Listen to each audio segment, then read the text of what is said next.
Standard hydrogen electrode. सबसे पहले तो हमारे पास इस तरीके से कंटेनर होता है। कंटेनर के अंदर यहाँ पर HCl भरा हुआ होता है। कंटेनर के अंदर हमारे पास HCl का सॉल्यूशन भरा हुआ होता है। इसके बाद हम लोग क्या करते हैं, यहाँ पर एक ग्लास जैकेट यूज करते हैं। उसके अंदर एक और हमारे पास ग्लास जैकेट होती है जो कि अंदर होती है। यहाँ पर भी आप लोग डायग्राम देख सकते हैं। यहाँ पर हमारे पास HCl का सॉल्यूशन है, साथ में एक ग्लास जैकेट है। इसके अंदर एक इनर ग्लास जैकेट है और बाहर हम लोग क्या करते हैं, उस जो इनर ग्लास जैकेट हमारे पास है उसमें एक प्लेटिनम का वायर इस तरीके से फिट कर देते हैं। ये हमारे पास प्लेटिनम का वायर है और नीचे हम लोग लटका देते हैं प्लेटिनम की फॉइल। जिस प्रकार से हमारे पास छन्नी होती है उस प्रकार से हम लोग यहाँ पर इस तरीके से लटका देते हैं। अब रिएक्शन कैसे होती है, यहाँ से हम लोग एक छोटा सा होल करते हैं, यहाँ से हाइड्रोजन गैस पास करेंगे और ये जो प्लेटिनम की फॉइल है यहाँ पर हमारे पास रिएक्शन होगी और यहाँ पर क्या होगा, हमारे पास रिडक्शन और ऑक्सीडेशन दोनों होगा और इस प्रकार से हमारी रिएक्शन रहेगी। यहाँ से हाइड्रोजन जो होगा H+ में कन्वर्ट होगा और जो H+ होगा वो इलेक्ट्रॉन को गेन करके H2 में वापस कन्वर्ट हो जाएगा। तो ये हमारे पास रिएक्शन होती है, 5 नंबर के लिए इंपॉर्टेंट होती है। फराडेज फर्स्ट लॉ ऑफ इलेक्ट्रोलाइसिस। यहाँ पर क्या होता है, हम ये बोलते हैं कि जो हमारे आयंस होते हैं सॉल्यूशन के अंदर वो किसी भी पर्टिकुलर इलेक्ट्रोड के ऊपर आके चिपकना लग जाएंगे, मतलब डिपॉजिट होना स्टार्ट कर देंगे। तो कब होंगे, जब यहाँ पर आप लोग चार्ज पास करोगे। तो जितना ज्यादा चार्ज पास करोगे उतना ज्यादा हमारे पास मास डिपॉजिट होगा। तो हम लोग लिख सकते हैं W is directly proportional to Q। जब भी कॉन्स्टेंट आएगा तो यहाँ पर आएगा Z और Z जो होगा फिर हम लोग Q की वैल्यू रख देंगे तो ZIT हमारे पास हो जाएगा और ये हमारे पास एक्सप्रेशन बनने वाला है हमारे पास फर्स्ट का। सेकंड की बात करते हैं।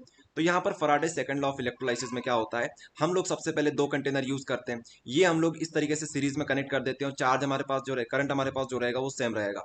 तो ऐसी कंडीशन में जिस बार जो मास डिपॉजिट होगा वो डायरेक्टली प्रोपोर्शनल रहेगा हमारे पास इक्विवेलेंट वेट के डायरेक्टली प्रोपोर्शनल रहेगा। तो हम लोग लिख सकते हैं W is directly proportional to E।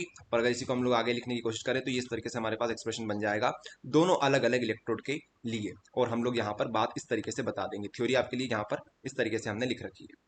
तो relation between cell constant and conductivity ये हम लोग देखने जा रहे हैं। तो सबसे पहले आप लोग क्या लिखेंगे, सबसे पहले आप लोग लिखेंगे कप्पा। कप्पा जो हमारे पास होता है के, जिसको हम लोग कंडक्टिविटी बोलते हैं। ये जो होता है हमारे पास ये होता है 1/रो और रो की वैल्यू आप लोग यहाँ पर रख देंगे जो होती है RA/L। तो यहाँ से हमारे पास जो L रहेगा वो ऊपर चला जाएगा तो हमारे पास ये एक्सप्रेशन बनेगा। अब यहाँ पर हमारे पास जो चीज रहेगी वो देखने वाली ये रहेगी, हमारे पास 1/R भी है और L/A भी है। तो 1/R को हम लोग बोलेंगे कंडक्टेंस और हमारे पास L/A जो होता है उसे बोलते हैं हम लोग सेल कांस्टेंट। ये चीज आपको ध्यान रखनी है। और अगर आपसे कोई पूछ ले कि सेल कांस्टेंट को डिफाइन करो तो आप लोग यहाँ पर डेफिनेशन दे रखी है सेल कांस्टेंट की, इसे आप लोग पढ़ लीजिएगा। हम लोग बात करते हैं मोलार कंडक्टिविटी के ऊपर। इसको हम लोग इस तरीके से डिफाइन करते हैं, लैम्डा एम इस तरीके से हम लोग लिखते हैं। मोलार कंडक्टिविटी जो होती है ये क्या होता है, कंडक्टेंस ही होता है। क्या होता है, कंडक्टेंस ही होता है। लेकिन कब होता है, जब हमारे जो इलेक्ट्रोड्स हैं वो एक दूसरे से यूनिट डिस्टेंस पे रखी हो। जो हमारे पास इलेक्ट्रोड्स होती है यहाँ पर और यहाँ पर एक दूसरे से यूनिट डिस्टेंस पे रखी हो, साथ में यहाँ पर कंडक्टेंस किसकी वजह से बनना चाहिए, 1 मोल ऑफ इलेक्ट्रोलाइट की वजह से बनना चाहिए। तो यहाँ पर 1 मोल आता है इसलिए हम इसे बोलते हैं मोलार। इसके जो फॉर्मूला बनेगा ये बनेगा, साथ में इसका एक और फॉर्मूला बनेगा जो कि आपको याद करना है, जो कि हमारे पास ये है, ये वाला। ठीक है, ये मोलारिटी के फॉर्म में। इसके बाद हम लोग बात करते हैं इक्विवेलेंट कंडक्टिविटी के ऊपर। तो यहाँ पर सेम वही चीज रहने वाली है, बस छोटा सा अंतर यहाँ पर ये हो जाएगा कि यहाँ पर हमारे पास आ जाएगा ग्राम इक्विवेलेंट। क्या आ जाएगा, ग्राम इक्विवेलेंट। फॉर्मूला इसका एक तो ये बनेगा सेम टू सेम, और यहाँ पर आप लोग जो मोलारिटी ले रहे थे उसकी जगह पे आपको नॉर्मलिटी ले लेना है। जैसे कि यहाँ पर आप लोग फॉर्मूला देख सकते हो, यहाँ पर नॉर्मलिटी आ जाएगा।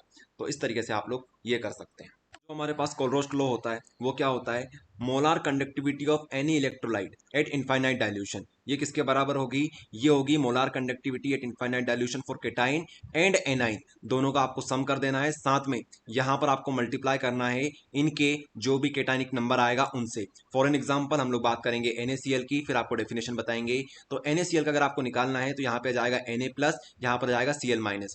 अगर हमारे पास Na+2 होता तो यहाँ पर हम लोग 2 लगा देते। अगर Cl- थोड़ी देर के लिए मान लो हमारे पास 3 होता तो हम लोग यहाँ पर 3 लगा देते। ये डिपेंड करता है, ये हमने सिर्फ एक एग्जांपल ले रखा है। अगर आपको डेफिनेशन देखनी है तो आप लोग यहाँ से देख सकते हैं। यहाँ से हम एक और एग्जांपल के ऊपर बात करते हैं H2CO3 के ऊपर। तो यहाँ पर हम लोग तोड़ेंगे इसे तो H2 इस तरीके से बनेगा, CO3- इस तरीके से बनेगा। तो यहाँ पर आ जाएगा 2, यहाँ पर आ जाएगा 1, यहाँ पर हम लोग H+ लिखेंगे, यहाँ पर CO3- लिखेंगे। यहाँ पर आप लोग डेफिनेशन पढ़ सकते हो, जो आपको बताया वही यहाँ पर लिखा हुआ है, molar conductivity eight infinite dilution. और ये पूरी की पूरी डेफिनेशन लिखी हुई है। तो जो हमारे पास नस्ट इक्वेशन होती है वो किस प्रकार से दिखती है हमें, वो हमारे पास कुछ इस प्रकार की दिखती है इनिशियली। नस्ट इक्वेशन जो होती है ये रिलेशन बताती है किस किस के बीच में, जैसा कि इसका नाम इक्वेशन, तो ये इक्वेशन है हमारे पास। ये रिलेशन बताती है हमारे पास इसके बीच में, इसके बीच में और एक इनमें से किसी एक चीज को ले लीजिए। तो हम टेम्परेचर यहाँ पर ले लेते हैं। तो हम लोग लिखेंगे यहाँ पर हमारे पास cell potential, standard electrode potential और टेम्परेचर के बीच में यहाँ पर रिलेशन देखने को मिलता है। यहाँ पर आप लोग क्या करेंगे, RT और F की वैल्यू रख देंगे, साथ में ये जो नेचुरल लॉग है इसको log/10 में कन्वर्ट कर लेंगे। तो इसलिए हम लोग यहाँ पर मल्टीप्लाई करते हैं 2.303 से, और ये वैल्यू रखने के बाद हमारे पास ये एक्सप्रेशन बनता है।